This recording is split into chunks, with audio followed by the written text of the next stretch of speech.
Bonjour, chers auditeurs, auditrices de Derrière l'image, toujours 1 heure de cinéma à Radio Centre-Ville. Nous poursuivons notre émission avec Cédric Dupire. Bonjour Cédric. Bonjour. Bonjour Cédric. Afin de parler de votre dernier film, The Real Superstar, où vous consacrez un essai, j'aime pas le mot documentaire, mais je pense que c'est un essai, Amitabh Bachchan, qui pour nous est peut-être un comédien moins connu, mais qui en Inde est littéralement un monument. Pourquoi s'être intéressé à ce monument? Alors c'est quand même une assez longue histoire. J'ai fait plusieurs films en Inde jusqu'à aujourd'hui, plutôt des films documentaires, où souvent ça se passe dans des microcosmes, un peu des communautés différentes, ou dans une foire. J'ai fait un autre film qui avait été présenté au FNC dans une foire dans l'état du Bihar, une sorte de fête foraine et pèlerinage religieux en même temps. Et du coup, j'ai pas mal travaillé dans des petites communautés ou dans l'un des très vastes avec beaucoup de gens très différents. Et du coup, ça cible vraiment sur une petite frange de la population. Sinon, j'ai fait un autre film dans les communautés de gitans. Et je me suis dit, tiens, l'Inde est immense, il y a plein de gens très différents. Qu'est-ce qui, d'une certaine manière, peut regrouper tous ces gens qui ont des modes de vie et des cultures très différentes. Et un des trucs quand même qui est commun dans la culture populaire de tout le monde, c'est quand même le cinéma. Et dont cette figure, Amitabh Bachchan, qui est vraiment une méga star, comme en tout cas en France on n'en connaît pas du tout, quoi, et qui en fait... beaucoup de gens veulent copier le style ou lui ressembler, quoi. Il est quand même sujet à travers ce qu'il représente au fantasme, et à la fois des cinéastes qui écrivent des histoires pour lui et à la fois des gens qui projettent leurs rêves à travers on le ses connaît, films. même dans une petite communauté, on va trouver des gens qui connaissent. On le connaît absolument partout, quoi. Je ne sais pas s'il y a des gens qui le connaissent pas, à moins d'être complètement reculés. Vraiment. Et aussi, il y a un truc très particulier aussi dans le rapport au cinéma, par rapport à la culture, qui est vraiment très intense. Les gens connaissent les films par cœur, les répliques par cœur, les styles. Enfin, c'est vraiment quelque chose, une culture vraiment très très populaire et très prenante. Beaucoup plus que moi l'expérience du rapport au cinéma en France qu'on a. En tout cas, ça se rapproche peut-être plus d'une certaine manière de la chanson, où tout le monde connaît les textes, les choses comme ça, ou à des choses qui circulent beaucoup plus entre les gens et dans la vie quotidienne. Oui, il y a comme des codes qui nous échappent un peu quand on est confronté à ces films-là. Il y a des codes qui nous échappent un peu. Il y a aussi des manières de raconter des histoires qui sont peut-être qui vont plus facilement vers des détours, où on est moins tendu sur un fil narratif et qu'on peut faire des écarts, soit à travers des chansons, soit à travers des histoires parallèles. Parfois, c'est assez déroutant parce que le fil du scénario nous emmène faire un virage total par moment pour revenir à des histoires, enfin pour revenir après sur le fil. Mais ça, dans la façon dont vous avez monté, parce qu'il y a de multiples extraits dans le film, la façon dont ils sont montés nous permettent de découvrir ça jusqu'à un certain point, parce que les parentés à l'intérieur des nombreux personnages qu'il a créés, finalement, qui deviennent un seul personnage. Ça, c'est très impressionnant aussi. Et j'imagine que l'identification passe beaucoup par ça, le fait qu'il réapparaît sous diverses formes. Alors ça, c'est un énorme enjeu pour moi qui a été très difficile. Alors c'est une autre question sur comment j'ai voulu traiter en fait cette figure.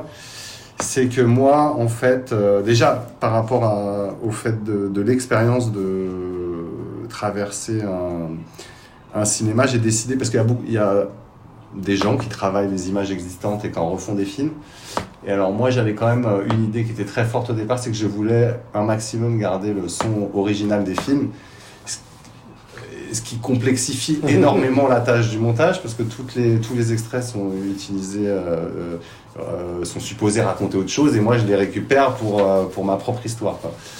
Et je me suis rendu compte en travaillant cette matière dans cette direction que c'était très compliqué en fait d'essayer de constituer un récit qui se tiennent en utilisant que des bouts qui sont faits pour complètement autre chose. Et donc, moi, mon idée progressive, dans mon approche du film, au début, j'étais assez, comme je le disais un petit peu tout à l'heure, j'étais assez fasciné par le fait comment, plutôt les gens, comment ils regardaient cette icône, qu'est-ce qu'ils voyaient en lui quand ils le regardaient. Donc, c'est effectivement tous les rôles dans lesquels il a joué, mais aussi d'autres choses qui sont liées à la société et à sa vie réelle. Et aussi les fantasmes qu'ils peuvent projeter sur lui. Et petit à petit, en fait, en regardant les films, et notamment en voyant qu'à l'intérieur des films, parfois il fait plusieurs. Il y a pas mal de films où il joue plusieurs rôles en même temps. Du coup, il y a des grandes questions identitaires. Sinon, il y a dans beaucoup de films aussi, il recherche ses origines, sa mère ou des choses comme ça. C'est des passages que j'ai pas mal utilisés. Et moi, je me suis en fait petit à petit, j'ai commencé du coup à m'intéresser à ce qu'il représentait. Et après, j'ai essayé de moi-même projeter d'une certaine manière mes fantasmes sur lui, et en approchant en fait son personnage comme une sorte de figure qui mélangerait à la fois tous les rôles qu'il a joués, sa vie réelle et ce que voient en lui les gens. Et du coup, ce personnage, j'ai voulu dessiner la trajectoire de ce personnage. Et du coup, c'est une personne qui sait plus vraiment qui il est, parce qu'il change de rôle tout le temps. À chaque fois, il joue des nouveaux héros, il a des nouvelles quêtes, et du coup, il cherche à savoir, en fait, tout au long du film, de sa naissance jusqu'à sa mort, qui il est. Et il est dans une certaine impasse, parce qu'il n'a pas la maîtrise de son identité, parce qu'à chaque fois, soit c'est des gens qui le mettent dans un costume, soit des gens qui projette sur lui une idée de ce qu'il doit être. Du coup, il est assez perdu, quoi. C'est une quête identitaire qui est difficile. Et il aperçoit tout ça. Mais ce qui est intéressant, c'est qu'au générique, parce que les mots que vous utilisez sont importants, vous dites « imaginez ». Ouais. Hein, imaginez, parce que Éric Dupire, ça m'a énormément frappé. Puis par la suite, au niveau du montage, parce que vous avez participé au montage, vous parlez de couper, classer et recomposer. Ouais. Bah ça c'est des mots, ouais, je savais pas comment faire le générique à un moment, et je me suis dit que c'était un peu plus juste dans la manière dont on a approché cette manière, parce qu'elle a été créée par d'autres cinéastes et d'autres personnes, d'autres artistes. Et du coup, c'est ça, quoi. En fait, c'est quand même après c'est un travail dans la composition et dans le montage qui était très très particulier, quoi. Moi, pendant des années, en fait, ça s'est allé beaucoup dans le temps, parce que déjà il a joué il a 50 ans de carrière, il a joué dans 200 films qui durent 3 heures, donc c'est énorme et colossal. Et moi, l'idée du film s'est transformée au cours des années, et un des gros travaux en fait que j'ai fait pendant plusieurs années, c'est que chaque fois que je récoltais un nouveau DVD et tout, je le numérisais, je le regardais, je sélectionnais et je classais les plans, en fait. Je disais, ah tiens, là, ça c'est une scène qui est liée à sa figure héroïque. Là, c'est une scène qui pourrait être qui se court après, parce que comme dans le film, je me renseigne beaucoup que lui qui se court après lui-même pour essayer de trouver son identité. Là, il ouvre une porte et je mets tous les plans et je classe tous les plans comme ça. Je dérushais les films. Là, thématique maman, quoi. Il est à la recherche de sa maman, thématique. Enfin bon, j'ai plein de sous-dossiers comme ça dans le projet. Et la monteuse avec qui j'ai travaillé, Charlotte Tourès, qui est très importante dans cette œuvre artistique, et dans les autres, parce que j'ai déjà travaillé beaucoup de fois avec elle. Elle a jamais vu un film en entier dans la continuité. Elle a que vu mon classement de dérochage des films, quoi. Donc pour elle, elle a des séquences autour de sa filmographie. C'est quand il ouvre des portes, quand il rentre dans un nouveau décor, quand il se court après lui-même. Enfin, elle a une approche assez particulière. Et parfois dans le travail de montage, c'était assez drôle, parce que elle fait « Oh tiens, ces plans et tout, ils marchent bien ensemble et tout ». Et elle recomposait les films originaux. Elle fait « C'est parce que les plans venaient du même film, en fait. » Sauf qu'elle les avait pas vus, du coup, elle savait pas. Moi, je regardais, je fais « Ouais, mais attends, tu es en train de remonter le film, en fait. Ça va pas, là. » Mais ça fonctionne très bien, parce que c'est comme lui-même qui se rend compte fréquemment. Et je sais que le moment où il devient vieux, ça, tout à coup, ça m'a très étonné. Non, tout à coup, parce que c'est la célébration de sa jeunesse éternelle pendant un bon moment. Hein. Il a peur de rien, il affronte tout. Et tout à coup, ça devient un monsieur honorable qui a un certain âge. Ouais, j'ai utilisé quand même plus par rapport... Donc, il a une carrière de 50 ans. Il y a quelques trous à des moments, mais globalement, il a tourné tout au long de sa vie, quoi. Moi, j'étais un peu plus sensible, peut-être, au film qu'il a tourné dans les années 70-80, donc j'ai un peu, et puis qui allait mieux, je pense, avec la thématique, ce que je voulais développer, quoi, et la figure qu'il représentait à ce moment-là. Et du coup, j'ai plus utilisé quand même ces images-là, mais il y a aussi des films des années 2000, 2010, enfin de toute sa carrière. Mais c'est vrai que à un moment, il y a eu beaucoup d'étapes dans le film, et il y avait une partie beaucoup plus longue où dans ces rôles de personnes plus âgées, quoi. Mais bon, finalement, bref, ça a pris cette forme-là.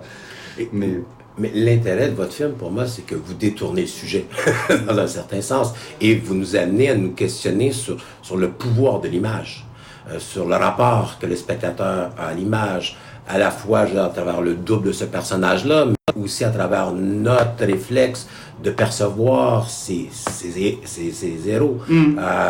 Ça, c'était au début de votre projet, ou c'est à force de retravailler la matière que là vous avez dit, il y a un rapport finalement intéressant ici à questionner?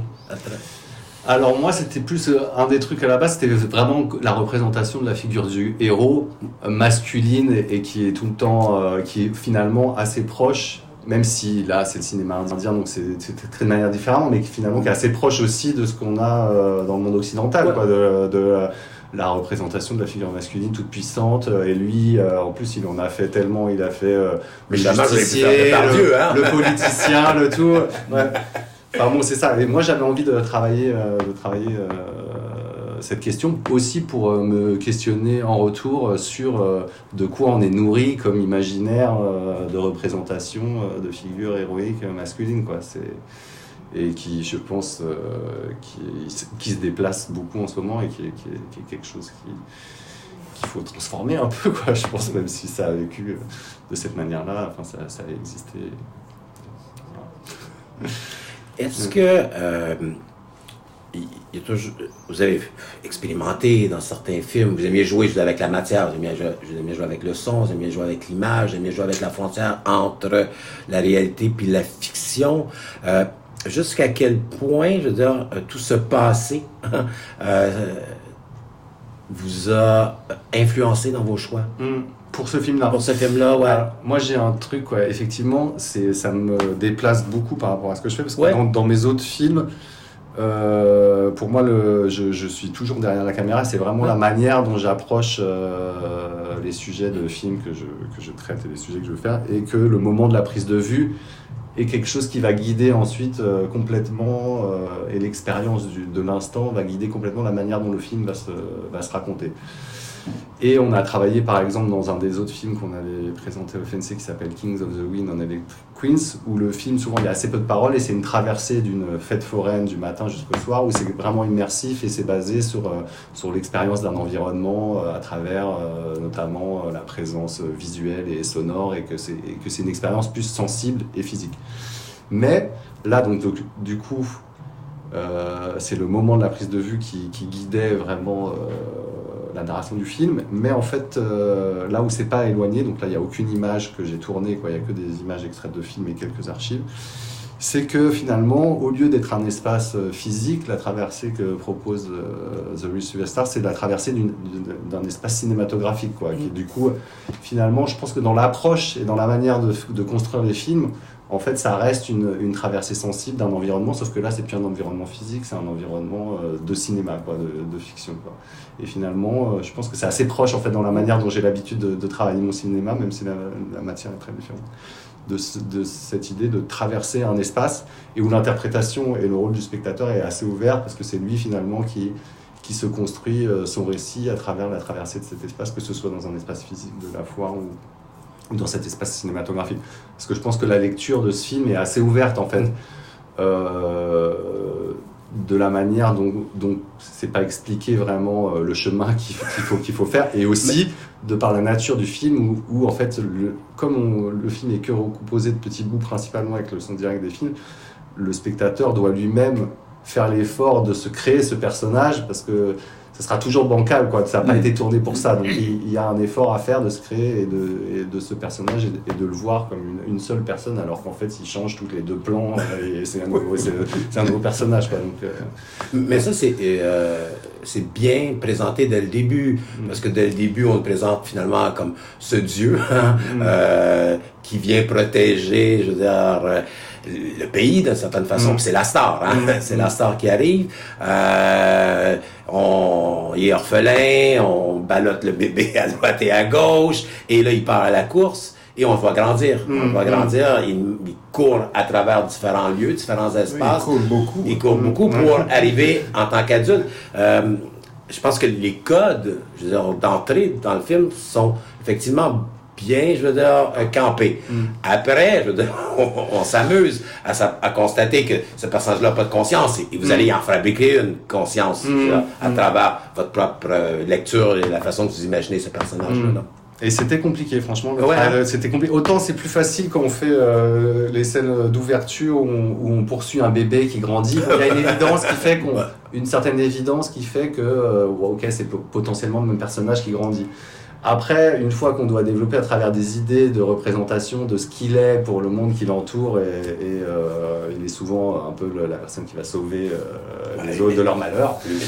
Et ça, c'est plus compliqué, quoi, pour développer cette idée des choses qui sont plus complexes. Et du coup, on suit pas quelqu'un où c'est plus facile de monter un mouvement parce qu'il court sur un plan, sur un autre plan, ok, il court.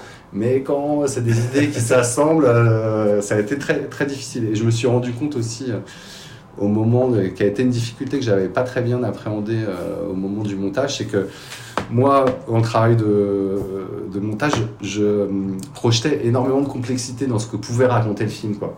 Et finalement, l'expérience de spectateur, comme on est un peu dérouté par chanter tout le temps de personnages, on s'accroche à chaque détail qu'on a, quoi. Et du coup, dès qu'il y a des choses qui nous emmènent sur une fausse piste, bah, on est déçu, quoi. Et finalement, les gens, j'ai du mal à rendre lisible le film pour les gens qui le regardaient. Les gens le regardaient, ils me disaient, mais on comprend rien du tout au film que tu es en train de faire. Et donc, il y a eu un gros travail pour essayer de mettre peut-être moins de complexité, enfin de moi projeter moins de complexité, juste pour que ce soit recevable et qu'il y ait une possibilité, en tout cas, de se raconter une histoire et la trajectoire de cette figure. Mais est-ce que c'est juste d'imaginer, moi en tout cas la perception quand je vois le film, je vois aussi le personnage public au-delà des héros qu'il a incarnés. J'ai l'impression qu'il y a les deux, à plusieurs moments, que les deux sont là. Celui qui était un héros populaire pour les Indiens, de par sa présence, au-delà de sa présence à l'écran.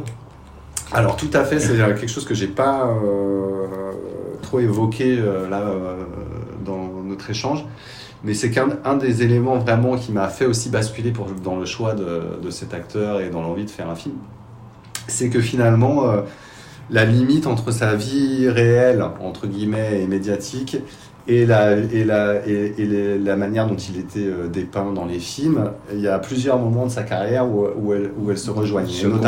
Notamment à un moment où il a eu un très grave accident en 1984 au cours du tournage du film Coolie. Et il a été hospitalisé pendant plusieurs mois, c'était très grave, il était vraiment au bord entre la vie et la mort. Et il y a une multitude de gens qui sont réunis autour de l'hôpital pour prier pour lui, et miraculeusement, il s'est réveillé et il a survécu. Et du coup, après, ils ont changé la suite, ils ont repris le tournage du film, ils ont changé l'histoire, ils ont rejoué le fait qu'il soit à l'hôpital, qu'il ressorte. Et il y a plein de films après où finalement il est là au bord de la mort, il ressort de l'hôpital et tout le monde l'acclame et tout. Et du coup, c'est assez étonnant. Et même aussi dans la version finale du film Coolie, quoi, au moment où il s'est blessé sur une scène d'action, l'image se cristallise, se frise. Et il y a écrit sur ce plan, Amitabh Bachchan s'est blessé, quoi. C'est-à-dire que même, enfin, il y a la limite entre la réalité de sa vie et la fiction. Sont confondus, on intègre, oui. Et moi, j'ai une certaine appétence pour tout ce qui est l'univers de films de science-fiction, et justement le fait qu'il soit perdu entre la réalité et la fiction, et du coup que ce soit trouble, en fait, le monde dans lequel il existe. Est-ce que finalement ce qui vit ce personnage, cette figure du film dans la fiction n'est pas sa réalité, et que c'est pas ça son monde réel? C'est la grande question que moi j'ai voulu qui traverse le film.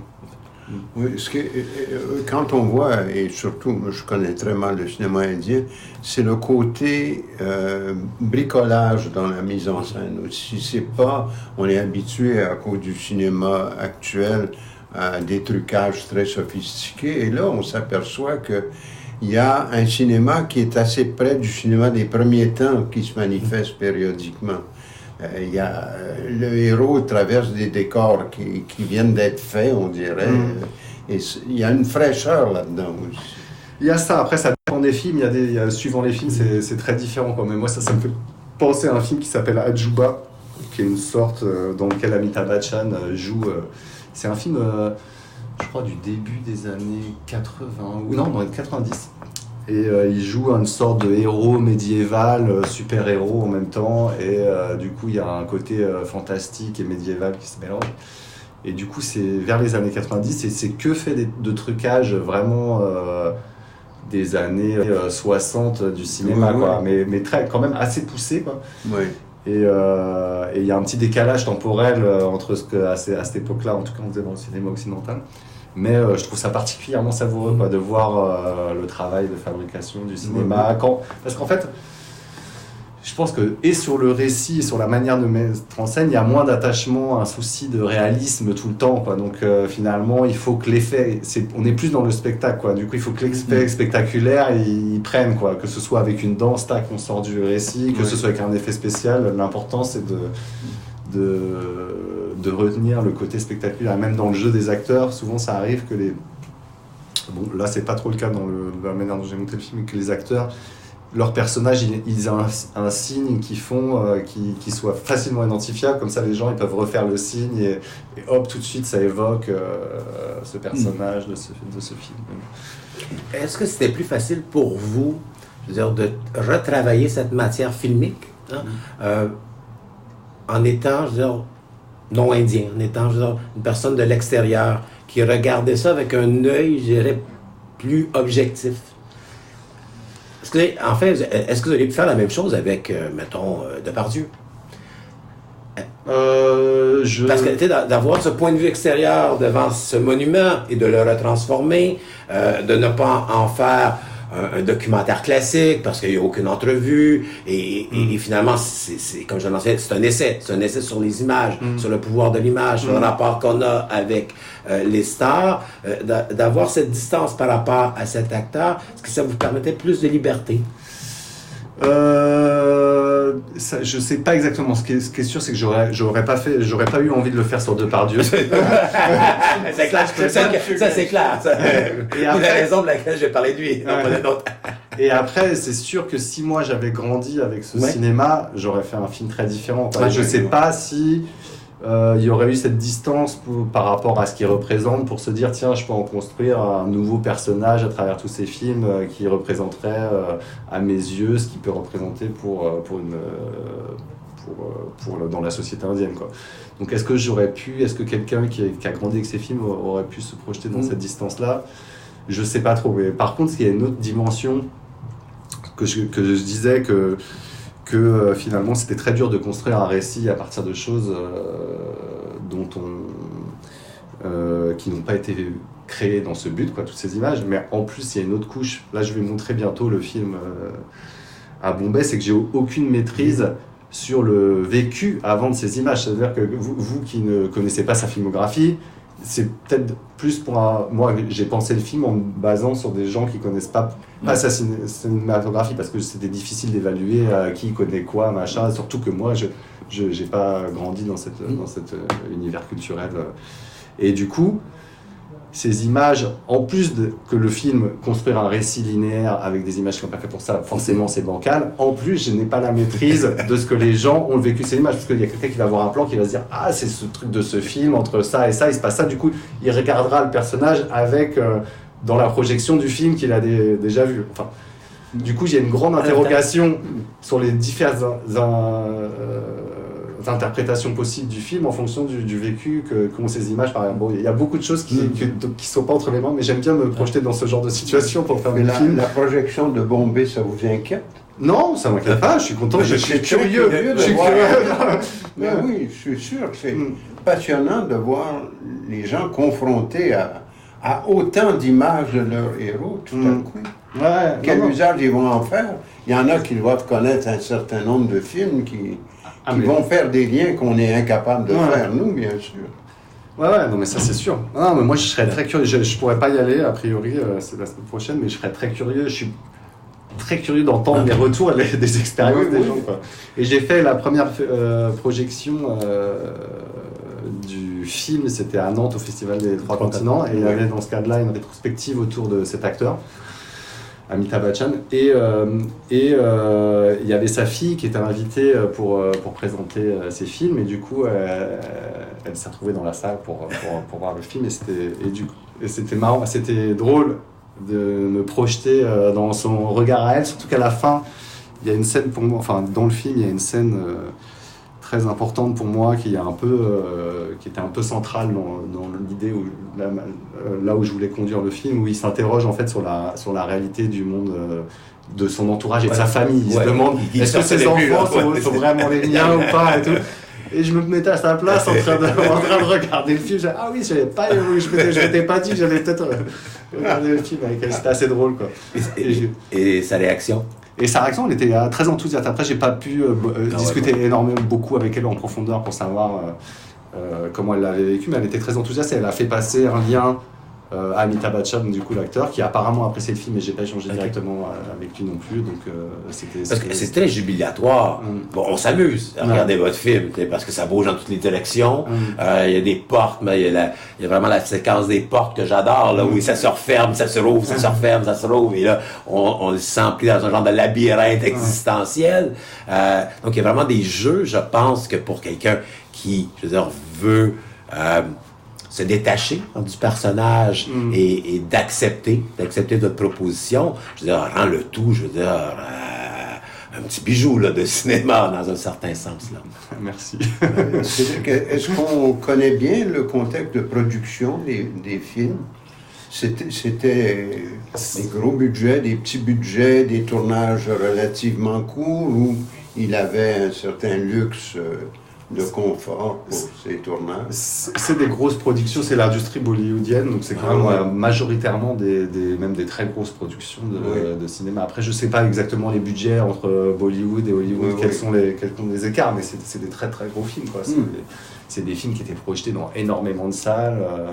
Mais il devait travailler tout le temps pour en avoir fait autant. Il faisait parfois plusieurs fois, ses journées se découpaient en 2, 3 à 7. Alors, il allait sur un plateau, sur un autre, il arrêtait. Il était tout le temps en train de tourner, et je pense que ça lui posait problème aussi dans sa vie, quoi, parce qu'il y a aussi un entretien où il dit voilà, j'ai tout le temps en train de jouer des émotions différentes sans cesse. Et il se demande, si par exemple quelqu'un de très proche de moi venait à mourir, comment je réagirais, quoi, si ça se passait dans la réalité, quoi. Je l'ai fait tellement de fois sur les plateaux et tout. C'est des phrases qui résonnaient beaucoup pour moi avec le travail que j'étais en train de mener, quoi. Merci beaucoup, Cédric Dupire de Real Superstar. Un vrai bijou qu'on a beaucoup apprécié, en espérant, je veux dire, que vous allez revenir à Montréal. Avec grand plaisir. Parce que vous êtes un habitué du Festival du cinéma. Et que de Real Superstar trouve le chemin des écrans d'ici. Pas repartir avec le film, nous le laisser un peu. Bon, en tout cas, je suis très content de le projeter à Montréal, et j'espère qu'il sera. Et il va être projeté aussi à Québec. Samedi. Samedi. Génial. Merci. Merci beaucoup, Cédric. Merci.